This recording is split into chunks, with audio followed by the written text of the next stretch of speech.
அந்த காதல் திருமணம் செஞ்சவங்க முன்கூடியே கொஞ்சம் விழிப்புணர்வா இருந்திருந்தாங்கன்னா ரெண்டு பக்கமும் இழப்புகளை தடுத்திருக்கலாம்னு சொன்னேன். காதல் என்பது வந்து ஒரு இயற்கையான உணர்வுங்க. பசியோர மாதிரி தான் காதல் ஒரு உணர்வுங்க. என்னுடைய சொந்த சமூகத்தை பார்த்தா நான் காதலிப்பேன், என்னுடைய மதத்தை பார்த்தா காதலிப்பேன். ஜாதி படுகொலைக்கு நான் வந்து சப்போர்ட் பண்ணவே கிடையாது. நீங்க புரிஞ்சுக்கங்க சார். இவ்வளவு நாள் பெத்தவங்களுக்கு தெரியாதா யார கல்யாணம் பண்ணணும் யார பண்ணி வைக்கிறதுன்னு அவங்களுக்கு தெரியாதா?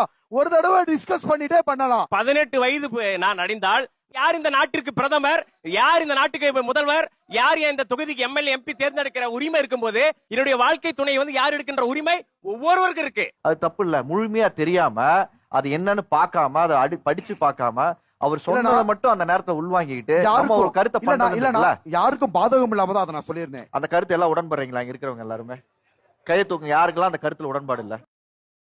அந்த கருத்து சார்ந்த அவர் சொன்ன விஷயங்களா நீங்க ஏத்துக்கிறீங்களா இல்ல எதிர்க்கிறீங்களா? ஏத்துக்கல சார். ஏத்துக்கல. அவர் சொன்ன கருத்து ரொம்ப அஃபென்சிவா இருக்கு. அவர் ஒரு இடத்துல தானும் அந்த சமூகத்தை சார்ந்தவங்கன்ற மாதிரி மென்ஷன் பண்றாரு.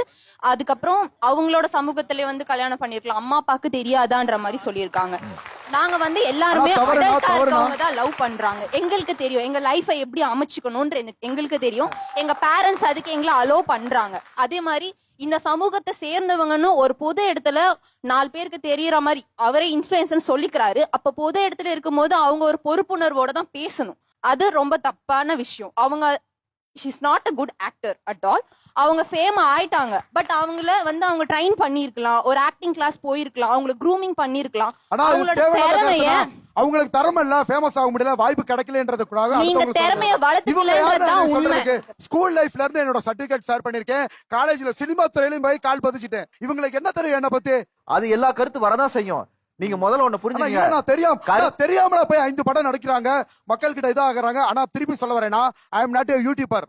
நார்மலா திறமைனால மட்டும் தான் மக்கள் கிட்ட இவ்வளவு தூரம் ரீச் ஆயிருக்கும். நீங்க பதிவு பண்ணி உலகத்துக்கு ஒன்ன நீங்க டெலிகாஸ்ட் பண்ணிட்டீங்களோ இல்ல அப்லோட் பண்ணிட்டீங்களோ அந்த கண்டென்ட்டை நீங்க தான் ஓன் பண்ணணும். வீடியோல நீங்க என்ன சொன்னீங்க அதை மட்டும் சொல்லுப்பா. இன்டர்வியூ கேட்டப்ப நான் என்ன சொன்னேன் அப்படின்னா, 2 தரப்புக்கும் உயிரிழப்பு ஏற்பட்டிருக்கு.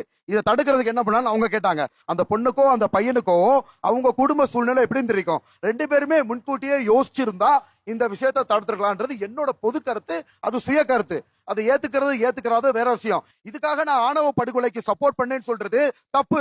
2வது வந்து அந்த நபர் வந்து யாரு, எங்க சமுதாயத்தை சேர்ந்தவர்னு யதார்த்தமா சொன்னதுதான். அவருக்கு சப்போர்ட் பண்ணி இவர் பண்ண கூட கரெக்ட், இவர் சூப்பர் அப்படிலாம் சொல்ல வரல. நீங்க ஒன்ன புரியாமல் தகவல் சரியா தெரியாமல் பேசுனது நீங்க தப்பு.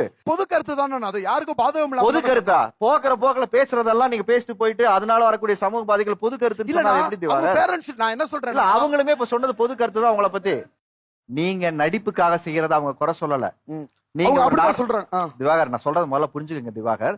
நீங்க எவ்வளவு நாள் வந்து பிசியோதெரபிஸ்ட் வீடு போகும்போது யாராவது உங்களை தப்பா சொன்னாங்களா? இல்லண்ணா உங்களை பாராட்டி இருக்காங்க. இந்த ஒரு கேள்விக்கு தயவுசெய்து நிதானமா நான் கேட்ட கேள்விக்கு ஆம் இல்லைன்னு பதில் சொல்லுங்க பிளீஸ். உங்களை கார்னர் பண்றதுக்காக இல்ல இந்த ஷோ.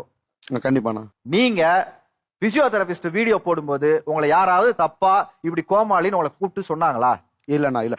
அதே மாதிரி முதல் முறையாக நீங்க நடிப்பு திறமை நீங்க போடும்போது உங்களுடைய வீடியோ மூலியமா அவங்க என்டர்டைன் ஆகி உங்களை அப்ரிஷியேட் பண்ணாங்களா டிமோட்டிவேட் பண்ணாங்களா? அப்ரிஷியேட் தான் பண்ணாங்க. எதுக்கு அப்புறம் உங்களை ட்ரோல் பண்ண ஆரம்பிச்சாங்க நீங்க கவனிச்சீங்களா? உங்களை நீங்க எம்ஜிஆரோட கம்பேர் பண்றீங்க, உங்களை நீங்க சிவாஜியோட கம்பேர் பண்றீங்க, உங்களை நீங்க கமலோட கம்பேர் பண்றீங்க. நம்ம யாரோட வேணா கம்பேர் பண்ணி அந்த உயரத்துக்கு போகணும் தான் எல்லாரோடைய கனவும் இல்லையா? நானும் அதுக்குதான் வந்திருக்கேன் சினிமாவில. அதற்கு என்ன அவங்க போட்ட உழைப்பு, நம்ம போட்ட உழைப்பு, அவங்களோட திறமை என்ன, நம்ம என்ன திறமையை வளர்த்துக்கணுங்கிறத நம்ம முதல்ல பாத்துக்கணும். திறமையே வளர்த்துக்காம திறமை இருக்கிறதா நாம நம்பிக்கிட்டே இருந்தா உங்களை தான் நீங்க ஏமாத்திப்பீங்களே தவிர மக்களை ஏமாத்த முடியாது. ஏன்னா ஹீரோ ஆக முடியாதானா? ஹீரோ ஆக முடியாதா? ஹீரோவும் ஆகலாம். நிறைய காமெடி ஹீரோ ஆகலையா? ஆமா ஆமா ஆமா. எதை ஆகணும்னாலும் அதுக்கான புத்திசாலித்தனமும் அதுக்கான திறமையை வளர்த்துக்கணும். இங்க சினிமா எல்லாத்துக்கானது. ஆனா யாரும் எப்படினாலும் வரலாம். யாரும் நம்ம சொல்ல முடியாது. இப்ப எப்படி வரவேணாம்னு சொன்னா யாரும் இல்லனா யாருக்கு எந்த செகண்ட்ல எப்படினாலும் மாறலாம். நம்ம மனிதர்களால யாருக்கு எந்த செகண்ட் எப்படி வேணா மாறலாம். உன்னோட செகண்ட் தப்பா மாறக்கூடாதுனால இங்க பேசின்னு இருக்கேன், நீ புரிஞ்சுக்க. இவங்க இன்னைக்கு எல்லாருமே